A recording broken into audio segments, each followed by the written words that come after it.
Hi, I'm Dr. Keith Johnson.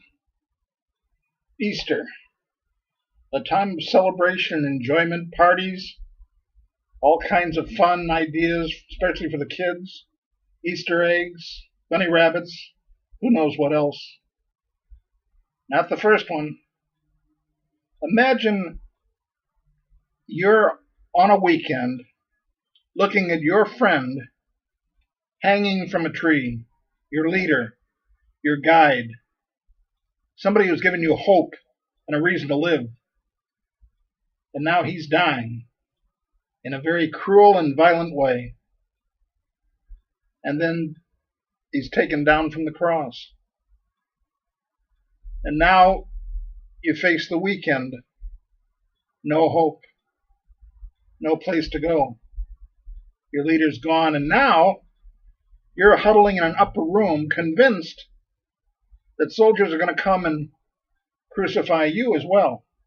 You're hiding from the authorities, hoping they don't see you or find you. But they're going to find you soon, and you know that. It's time for the women to take charge of helping with the burial. Already he's in the tomb. He's been in the tomb 3 days. And now the women have gathered up early in the morning. It's still a little bit dark. And they're walking to the tomb. Their job is to dress the body, to wash it of all the blood that's been on it, to clean it and make sure that it's laying there properly.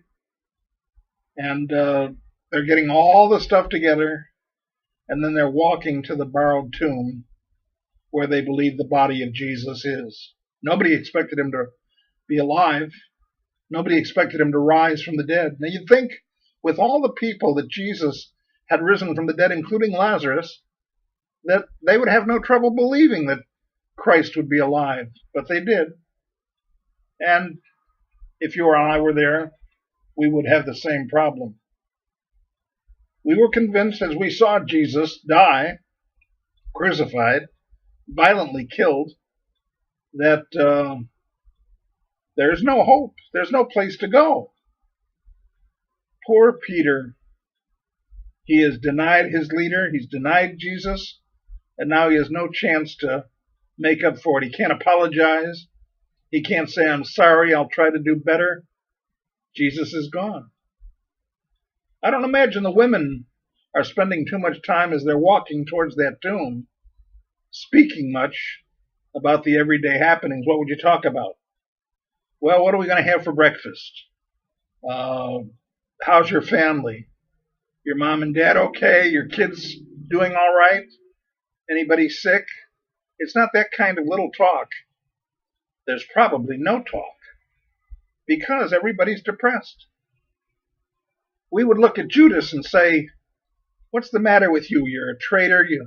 You probably took the money. You never seem to encourage anybody. And all of a sudden, Judas is found having hung himself at a tree. And our thoughts are, well, it's what Judas deserved. Is it? Isn't really the depression of Judas the same thing that you and I go through every day? We feel the same depression with our problems. We feel like we've done things wrong, like we haven't straightened things out or helped the world to be better. And now we're depressed. But now, having watched Jesus on the cross, we're really depressed. So the women aren't talking. They gathered together the stuff they needed, the cloths and the ointment. They didn't speak much. Every now and then, excuse me, or bump into each other, or hold each other, or take each other's hand and let them know that we're going to be there to help as best we can. But there's not much discussion. And so they take that walk down to the tomb, silent, and of course looking around to make sure that nobody's ready to arrest them or kill them. The disciples especially scared, being in the upper room. Silently they make their trip down to where they believe Jesus is. And what you expect is that somehow some of the men are going to have to move the stone, get it out of the way, and they're going to have to talk to the soldiers, make sure the soldiers let them get through as best they can. This is a depressing time. The morning is too dark. The day is too depressing. Jesus has died. Their great leader is gone. Judas, whom they knew and whom they loved as far as they knew. Peter, all the disciples are either depressed or gone. Nobody knows what to say or how to take it. And then they look a little bit down the road, seeing how close they are to that particular tomb. And one of the ladies notices it looks like the stone, the guarding to the door, has been moved out of the way. Their first concern, of course, is this giant stone that they're going to have to move out of the way so they can get to Jesus, which is going to take a lot of women or a few men, and I'm sure the soldiers would have helped. And yet, soldiers are nowhere to be found. And on the top of that stone is some kind of light.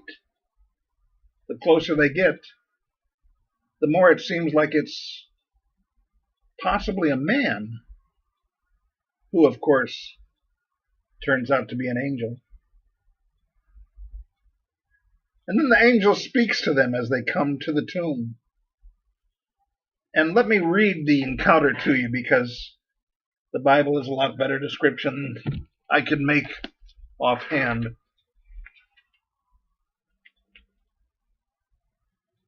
Now, after the Sabbath, as the first day of the week began to dawn, Mary Magdalene and the other Mary came to see the tomb.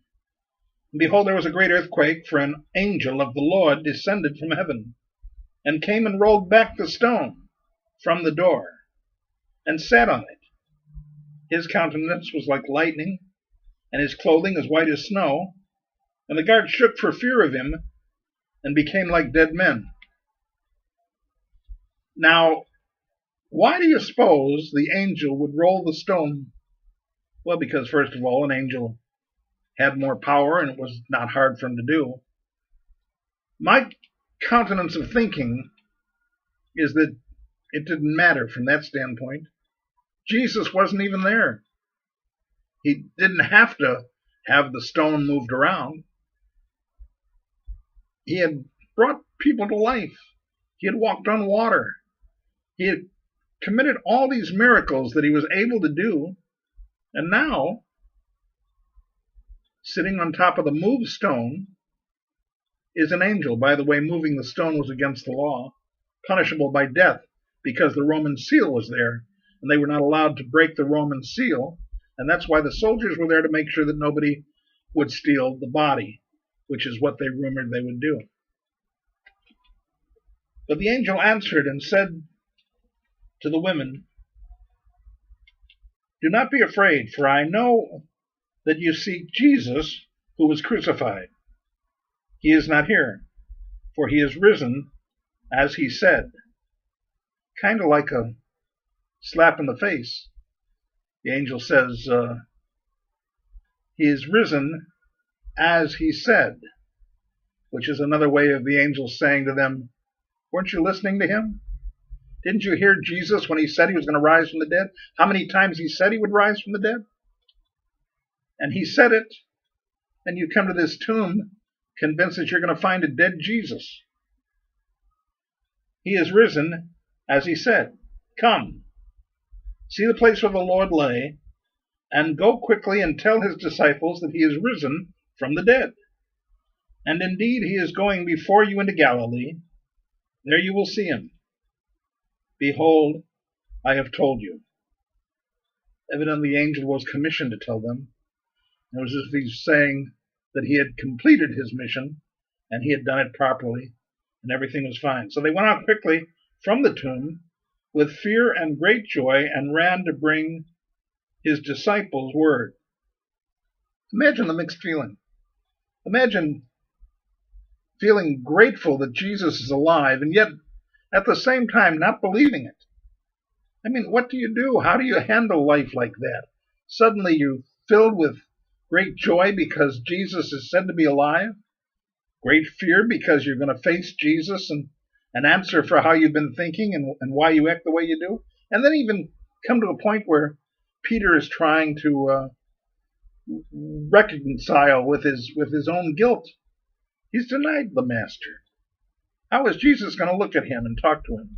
But then on the other hand, if Jesus is alive, at least Peter will have a chance to talk to him. So there's great hope and great fear and great insecurity. I'm sure we've all felt that. They went out quickly from the tomb with fear and great joy and ran to bring him disciples' word. And as they went to tell his disciples, behold, Jesus met them, saying, rejoice. So they came and held him by the feet and worshipped him. Jesus said, do not be afraid.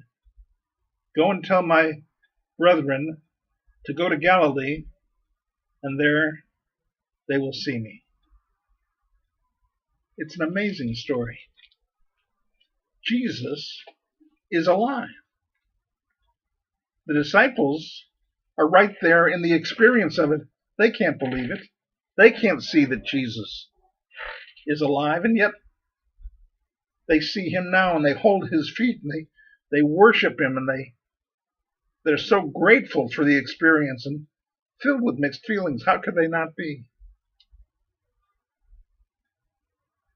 You know, the interesting thing about Easter is that Jesus stands firm on his experience with the cross. You take it or you leave it. It is very clear that Jesus is full of mercy and grace, full of love and forgiveness, and yet he remains very firm when it comes to an understanding of the cross. He that has the Son has life, he that has not the Son has not life, but the wrath of God abideth in him. He is very specific about the cross and its experience. I died for you, but it is here at the cross that you'll make your decision. You'll either accept what I've done for you, or you stand on the other side. And there's no in-between here. There's no saying, well, you know, maybe things will work out somehow, or maybe I can sort of believe, or don't have to believe. Jesus is very firm with the cross and very specific about our understanding of how we believe and what we think. You know, what you believe determines your destiny. How you act determines your judgment. And Jesus is very firm about his dying on the cross for you and for me. And he makes that very clear. For this is the essence of the gospel, that he died on a cross for our sins, that he rose from the dead to prove it, and then he tells us to go out and preach the gospel to all nations. What could be a greater message?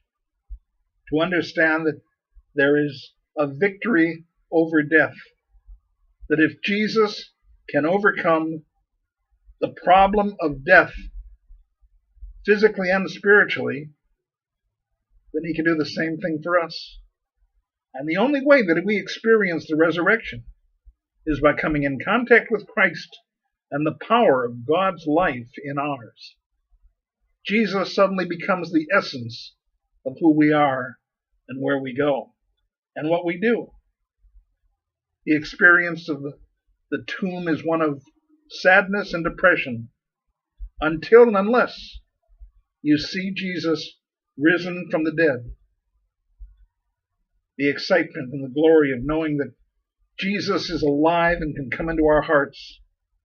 And you know, if you haven't experienced him, you're missing the greatest experience of your life. Jesus said, behold, I stand at your heart's door and knock. If you open your heart's door, I will come in and will sup with you and you with me. Have you invited Jesus in your heart? If you haven't, you don't understand the experience of Easter. You're depressed. You're insecure. You're not sure what to do with your life. You don't know why you're born or where you're going or how to handle the problems that you face. But you can. In fact, you don't have to. We become more than conquerors through him that loved us. And Jesus loves you. All you have to do is ask him into your heart. Make this the greatest season of your time. Jesus wants to come in your life and give you the peace and the power that you need to make the life worthwhile. Jesus said, I have come that you might have life and that you might have it more abundantly. Are you experiencing the more abundant life? I hope on this Easter that you'll receive Christ into your heart. May God bless you.